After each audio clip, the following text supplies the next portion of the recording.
கண்ணியத்துக்குரியவர்களே, அல்லாஹுடைய தூதர் முஹம்மது ரசூலுல்லாஹ் ஸல்லல்லாஹு அலைஹி வஸல்லம் அவர்களுடைய வாழ்க்கையிலே அவர்களுடைய காலத்திற்கு பின்னால் நடந்த சம்பவத்தை பாருங்கள்.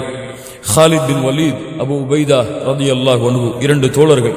அபூபக்கர் ரலியல்லாஹு அன்ஹு அவருடைய காலத்திலே முதலாக அபு உபைதா ரலியல்லாஹு அன்ஹு அவர்கள் படை தளபதியாக இருக்கிறார்கள். ஹாலித் ரலியல்லாஹு அன்ஹு அவர்களுக்கு பின்னால் இருக்கிறார்கள்.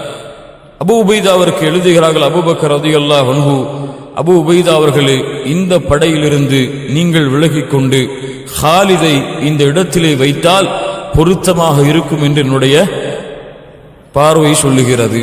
அதனால் அல்லாஹுடைய தூதருக்கு பிறகும் என்னிடத்திலே நெருக்கமானவர்கள் நீங்கள்தான்.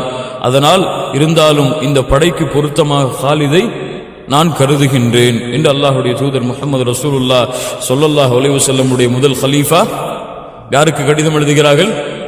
அபு உபைதா ரலியல்லாஹு அன்ஹு அவர்களுக்கு. கடிதத்தை வாங்கியவுடன் ஹாலிதுக்கு பரிமாறுகிறார்கள். ஹாலித் அவர்கள் மறுபடியும் எழுதுகிறார்கள், அபு உபைதா அவர்களே, நான் அமீருடைய கட்டளைக்கு கட்டுப்படுகிறேன். அல்லாஹ் எமக்கும் உங்களுக்கும் கூலி கொடுப்பானாக.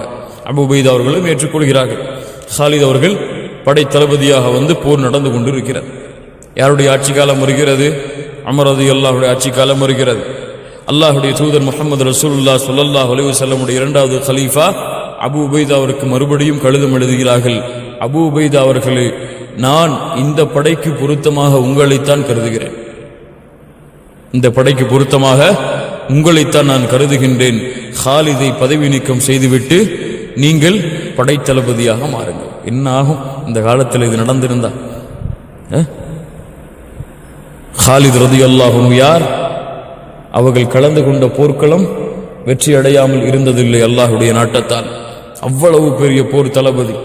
எனக்கு போர் படையெல்லாம் தெரியும், தந்திரம்லாம் தெரியும். அபு உபைதா, அது அபூபக்கர் போட்டாங்களே, இவருக்கு உமர் என்ன வந்து இப்படி செய்யறாங்கன்னு கேட்டாங்களா? அது அல்லாஹ் அன்ஹு. உமர் சொன்னா நான் கேட்கணுமான்னு கேட்டாங்களா? அப்படியா? அமீர் அவர்கள் அப்படி கடிதம் எழுதுகிறார்களா? ஹாலித் அவர்கள் சொன்னார்கள், அமீருடைய கட்டளைக்கு நான் கட்டுப்பட்டு இந்த பதவியை விட்டு விலகி அபு உபைதாவை நீங்கள் படை தளபதியாக வாருங்கள். இப்படிப்பட்ட ஒற்றுமை பாருங்கள். எவ்வளவு கருத்து மோறுதல்கள் இருந்தாலும் அமீர் என்ற வார்த்தைக்கு ஒரு கட்டுப்பாடு, சமூகத்துடைய ஒற்றுமைக்கு ஒரு முக்கியத்துவம், சமூகம் பிளவுபட்டு விடக்கூடாது என்பதில் பார்வை. உமர் அவர்கள் கடைசி நேரத்தில் சொன்னார்கள், ஒருவேளை அல்லாஹ் நாளை மறுமையில் என்னிடத்திலே ஏன் ஹாலிதை பதவி நீக்கம் செய்தாய் என்று கேட்டால் நான் சொல்லுவேன். உமர் அவர்கள் சொன்னார்கள், ஹாலிதை ஏன் பதவி நீக்கம் செய்தாய் என்று கேட்டால் நான் சொல்லுவேன், அல்லாஹுடைய தூதர் முஹம்மது ரசூலுல்லாஹ் ஸல்லல்லாஹு அலைஹி வஸல்லம் சொன்னார்கள், அபு உபைதா அவர்களை பார்த்து, அல் அமீனு ஹாதிஹில் உம்மா, இந்த உம்மத்துடைய பொறுப்பாளி, இந்த உம்மத்துடைய பொறுப்பாளி இடத்திலே பொறுப்பை ஒப்படைத்தேன் என்று அல்லாஹ் விடத்தில் சொல்.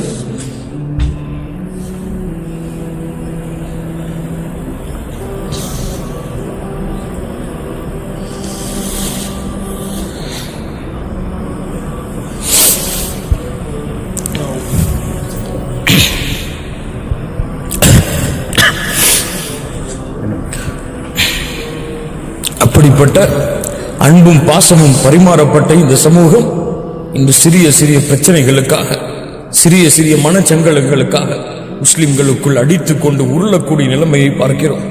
முஸ்லிம்களுக்கு எதிராக வாள்களை தூக்கி கொண்டு போராடக்கூடிய நிலைமையை பார்க்கிறோம். ஒரு முஸ்லிம் இன்னொரு முஸ்லிமுக்கு சலாம் சொல்வதில்லை. ஒரு முஸ்லிம் இன்னொரு முஸ்லிமை சகோதரனாக நினைப்பதில்லை. ஒரு முஸ்லிம் இன்னொரு முஸ்லிமை சரியான தரமான பார்வையில் பார்ப்பதில்லை.